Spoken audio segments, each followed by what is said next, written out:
Praise lord. దేవుని ప్రశస్తమైన నామమునకు మహిమ కలుగునుగాక. ప్రభు పేరట మీ అందరికీ హృదయపూర్వక వందనాలు. ఈ ఉదయకాలము దేవుని వాక్యాన్ని విందాం. కీర్తనలు 4:6. యెహోవా, నీ సన్నిధి కాంతి మా మీద ప్రకాశింపచేయుము.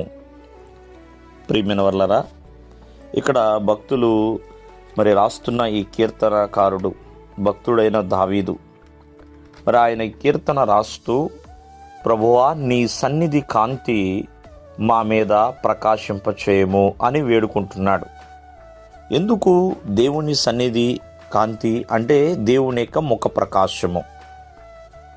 దేవుని ముఖ ప్రకాశమును, ఆ యొక్క వెలుగును తన మీద ప్రకాశింపచేయమంటున్నాడు. ఈ లోకములో ఉన్న కాంతులు వేరండి, అలాగే దేవుని యొక్క సన్నిధి యొక్క కాంతి వేరు.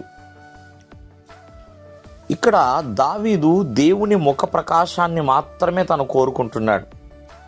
ఆ ప్రకాశము దావీదు మీద గనక పడితే దావీదు అంతకంతగా వర్ధిల్లడానికి, దేవుని యొక్క ముఖ ప్రకాశాన్ని బట్టే దావీదు అంతకంతకు వర్ధిల్లాడు.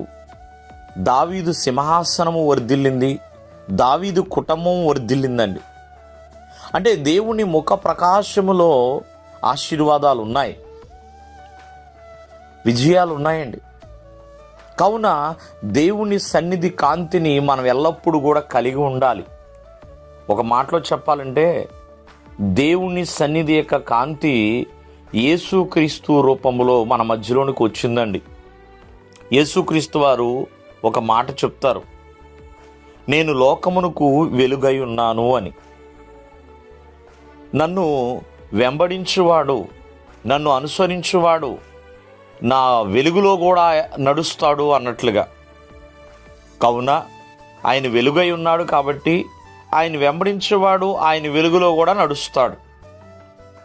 అందుకనే దావీదు దేవుని యొక్క ముఖ ప్రకాశమును, ఆ కాంతిని నా మీద ప్రకాశింపు చేయము అని ప్రభువుని వేడుకుంటున్నాడండి. కావున ఈరోజున ఆలోచించండి, దేవుని సన్నిధి యొక్క కాంతి మనకి ఎన్నో దీవెనలు తెచ్చిపెడతాయి, ఎన్నో మేలులు తెచ్చిపెడతాయండి. అధికమైన సంతోషము, అధికమైన ఆనందము, అంతకంతకు వర్ధిల్లుట, ఇవన్నీ కూడా మన జీవితంలో కలుగుతూ ఉంటాయి. దేవుని సన్నిధిలో దేవుని వెలుగు అనేది ఉందండి. ఆ వెలుగుతో మనము నింపబడాలి. ఆ వెలుగు మన జీవితంలో గొప్ప గొప్ప అద్భుతాలు చేస్తుంది. దేవుడు మిమ్మల్ని ఆశీర్వదించును గాక.